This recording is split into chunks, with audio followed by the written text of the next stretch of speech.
Hi అండి. ఈరోజైతే నేను మీకు సొరకాయ బజ్జీ అయితే చేసి చూపిస్తానండి. అన్నంలోకి ఎంతో బావుంటుందండి సొరకాయ బజ్జీ అయితే పెట్టుకొని తింటేను. ఈ కర్రీ మీరు కూడా తప్పకుండా అయితే ట్రై చేయండి. చాలా బావుంటుంది. ముందుగా అయితే నేను ఒక పెద్ద సొరకాయనైతే చూపిస్తున్నాను కదండీ! దాంట్లో అయితే సగమే తీసుకున్నానండి. సగం తీసుకొని సగం అయితే పక్కన పెట్టేశానండి. ఈ సొరకాయ బజ్జీకి నేను సగం సొరకాయే వేసైతే బజ్జీ అయితే చేస్తున్నానండి. చిన్న చిన్న ముక్కలుగైతే కట్ చేసుకున్నాము.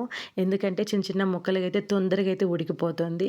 పెద్ద ముక్కలుగా కట్ చేస్తే చాలా టైం పడుతుంది ఉడకటానికి. చిన్న చిన్న ముక్కలుగా అయితే సొరకాయల్ని కట్ చేసుకొని అన్నీ తీసి గిన్నెలో వేసుకుందామండి. ఇప్పుడైతే ఒక 4 టమోటాలు తీసుకుంటున్నాను. 3 వచ్చి మీడియం సైజ్ తీసుకోండి. ఒకటైతే చిన్న టమోటా అయితే తీసుకోండి. ఇప్పుడు వాటినైతే సన్నలుగా అయితే చిన్న చిన్న ముక్కలుగా అయితే కట్ చేస్తున్నాను.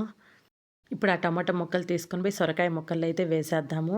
ఇప్పుడు ఒక ఆనియన్ తీసుకొని సగం ఆనియన్ వచ్చి కూరలోకి వేస్తున్నాను. సగం ఆనియన్ వచ్చి పోపులోకి అయితే పక్కన పెడుతున్నానండి. ఇప్పుడు ఆనియన్స్ కూడా కట్ చేసుకొని వేసుకుందాము. ఇప్పుడు నేను ఒక 10-12 దాకా పచ్చిమిర్చి అయితే వేస్తున్నానండి. ఎందుకంటే అవి చిన్న పచ్చిమిర్చి కాబట్టి. కొంచెం చింతపండు అయితే వేస్తున్నాను. ఒక 2 గ్లాసులు నీళ్ళు అయితే పోస్తున్నాను. మనకు సొరకాయ ముక్కలు మునిగేంత వరకైతే నీళ్ళైతే పోసుకుందాము.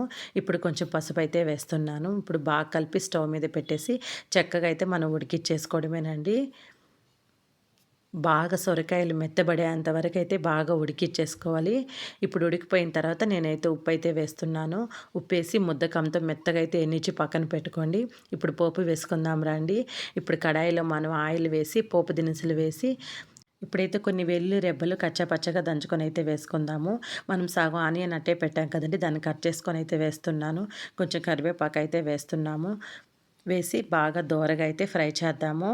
ఆనియన్స్ అయితే కలర్ చేంజ్ అయ్యే వరకు అయితే ఫ్రై చేసుకుందాము. ఇప్పుడైతే సొరకాయ అయితే వేసేస్తున్నానండి. సొరకాయ బజ్జీ వేసేసి ఒక 5 మినిట్స్ అండి మీడియం టు హైలో పెట్టుకొని చక్కగా అయితే ఉడికిచ్చేసుకున్నామంటే సరిపోతుందండి. ఎంతో టేస్టీగా ఉండే సొరకాయ బజ్జీ అయితే రెడీ అయిపోయిందండి. ఈ రెసిపీ మీకు నచ్చితే మీరు ట్రై చేయండి. వీడియో నచ్చితే లైక్ చేయండి, షేర్ చేయండి, సబ్స్క్రైబ్ చేసుకోండి. Thanks for watching.